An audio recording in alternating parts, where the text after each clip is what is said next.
కోహినూర్. ఈ పేరు వినగానే మనసులో మెరుస్తుంది ఒక అపురూపమైన వజ్రం.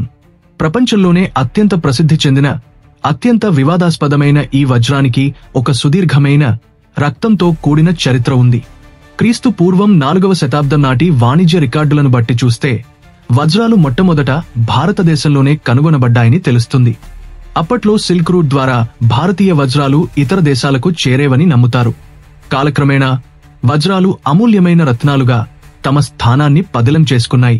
13వ శతాబ్దంలో ప్రపంచంలో ఒక్క వజ్రపు గని కూడా లేని సమయంలో భారతదేశంలో ఒక అద్భుతమైన వజ్రం కనుగొనబడింది. దీని మెరుపు పెద్ద పెద్ద రాజుల కళ్లను సైతం ఆకట్టుకుంది.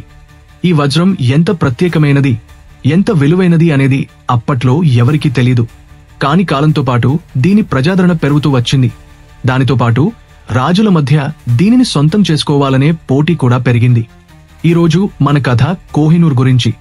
భారతదేశపు గర్భం నుండి పుట్టి ప్రస్తుతం బ్రిటన్కి చెందిన వారసత్వ సంపదగా ఉన్న వజ్రం గురించి. కోహినూర్ రాత్రికి రాత్రే బ్రిటన్కి వెళ్లిపోలేదు, లేక యుద్ధంలో లాగేసుకున్నది కాదు. కోహినూర్ కథ చాలా పెద్దది. భారతదేశంలోని ఒక రాజరిక సంస్థానం నుండి మరొక రాజరిక సంస్థానానికి ప్రయాణించి చివరికి ఈ వజ్రం బ్రిటిష్ కిరీటానికి బహుమతిగా ఇవ్వబడింది. ఆసక్తికరమైన విషయం ఏంటంటే, మొఘల్ సుల్తానుల సింహాసనం నుండి విక్టోరియా రాణి కిరీటం వరకు దాని ప్రయాణంలో ఈ వజ్రం ఎప్పుడూ కొనుగోలు చేయబడలేదు లేదా అమ్మబడలేదు.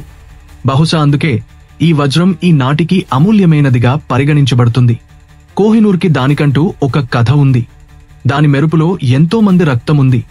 దాని కోరికకు సంబంధించిన ఎన్నో కథలు ప్రపంచానికి ఈ నాటికి తెలియవు. కోహినూర్ మెరిసే కథలలోకి ప్రయాణిద్దాం. దాని మెరుపు వెనుక మరుగున పడిపోయిన ఆ కథను తెలుసుకుందాం. భారత ప్రభుత్వం బ్రిటన్ రాణి కిరీటంలో ఉన్న విలువైన కోహినూర్ వజ్రాన్ని తిరిగి పొందడానికి అన్ని ప్రయత్నాలు చేస్తుందని ప్రకటించింది. ఈ అద్భుతమైన రత్నం కేవలం ఒక ఆభరణం మాత్రమే కాదు. ఇది ఎన్నో సామ్రాజ్యాల చరిత్రను, ఎందరో రాజుల విధిని ప్రభావితం చేసింది. కోహినూర్ మూలానికి సంబంధించి అనేక కథలు ప్రచారంలో ఉన్నాయి.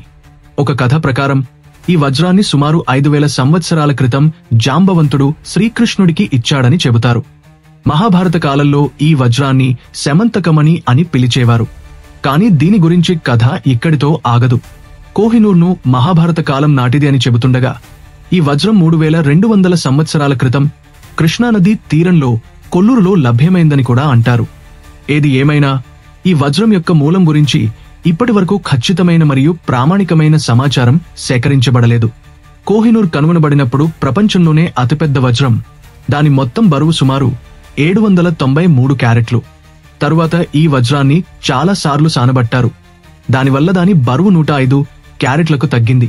అయితే చాలా సార్లు సానబట్టినా కోహినూర్ ఇప్పటికీ ప్రపంచంలోని అతిపెద్ద సానబట్టిన వజ్రాలలో ఒకటిగా ఉంది. అనేక వాదనల ప్రకారం కోహినూర్ కథ 13వ శతాబ్దంలో నేటి ఆంధ్రప్రదేశ్లో కాకతీయ రాజవంశం పాలనలో ప్రారంభమవుతుంది. ఆ రోజుల్లో అక్కడ నేటి గోల్కొండలో వజ్రాల గనులు తవ్వకాలు జరుగుతున్నాయి. ఇక్కడి కొల్లూరు గనులలో కోహినూర్ కనుగొనబడింది. కోహినూర్ కనుగొనబడినప్పుడు భారతదేశంలో రాజుల పాలన ఉండేది. అందువల్ల ఏదైనా విలువైన వస్తువు కనుగొనబడినప్పుడు అది రాజుకు చేరవేయబడేది. అదేవిధంగా కోహినూర్ దొరకగానే దానిని కాకతీయ రాజవంశం రాజుకు చేరవేశారు. దాని అందం మరియు మెరుపుకు ఎంతగానో ప్రభావితుడైన ఆ రాజు ఈ వజ్రాన్ని తన కులదేవి భద్రకాళి ఎడమ కన్నులో పెట్టించాడు. త్వరలోనే దీని చర్చ భారతదేశం అంతటా వ్యాపించింది. ఈ వార్త ఢిల్లీ సుల్తాన్ అల్లావుద్దీన్ ఖిల్జీకి కూడా చేరింది.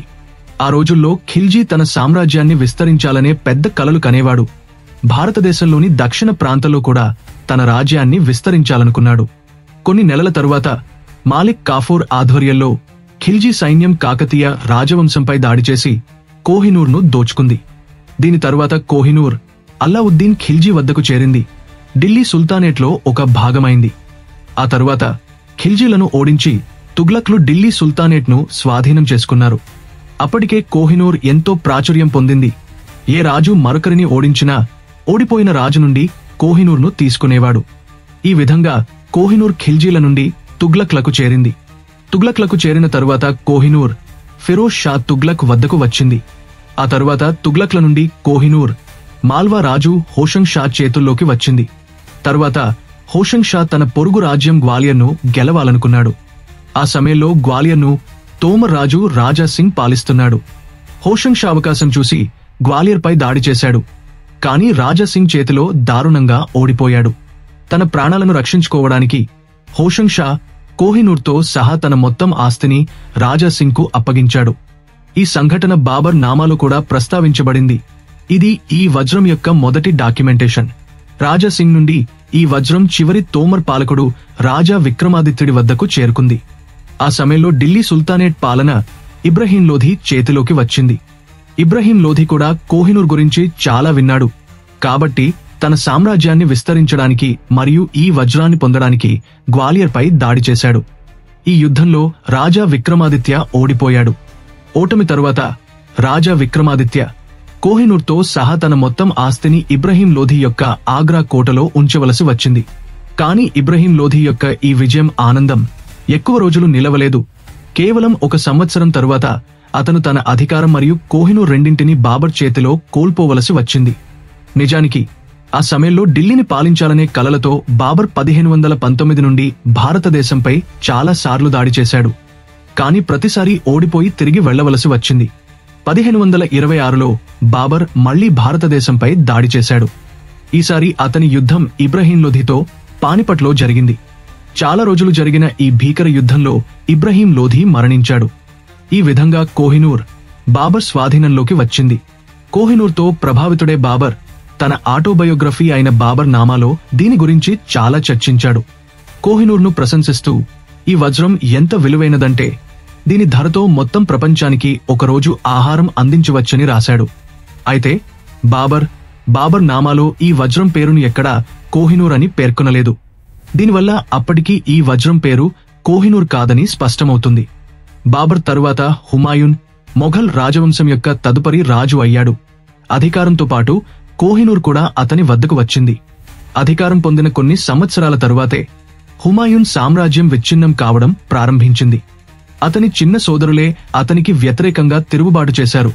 దీనివల్ల అతను తన సామ్రాజ్యాన్ని తన సోదరుల మధ్య పంచుకోవలసి వచ్చింది. తన సోదరులతో వ్యవహరించిన తరువాత అతను తన సామ్రాజ్యాన్ని ఐక్యపరచడం ప్రారంభించాడు. కాని అతనిపై ఆఫ్ఘన్ పాలకుడు షేర్ షా సూరి దాడి చేశాడు. 2 సంవత్సరాలలో ఇద్దరి మధ్య చోసా మరియు కనౌజ్లో 2 యుద్ధాలు జరిగాయి. 2 సార్లు హుమాయూన్కు ఓటమి ఎదురైంది. అతను తన సర్వస్వాన్ని వదిలి ఇరాన్కు పారిపోయి రాజా తాఫ్మాస్ వద్ద ఆశ్రయం పొందవలసి వచ్చింది.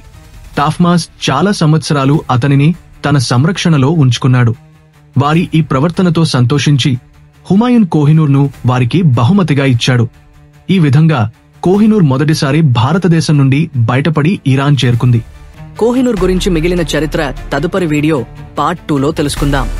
ఆ వీడియోలో కోహినూర్ అనేక యువ రాజులను ఎలా చంపింది, వారి సామ్రాజ్యాన్ని ఎలా నాశనం చేసింది, పాకిస్తాన్, ఆఫ్ఘనిస్తాన్, ఇరాన్ దేశాలు కోహినూర్ కోసం ఎలాంటి కుట్రలు పన్నారు, ప్రస్తుతం ఇండియాకు కోహినూర్ తీసుకురాబడిందా, మన దేశ నాయకులు ఎలాంటి ప్రయత్నాలు చేశారు, భారతదేశంలో ఇప్పుడు కోహినూర్ ఎక్కడ దాచబడింది, ఈ వివరాలన్నీ పార్ట్ 2 వీడియోలో తెలుసుకుందాం.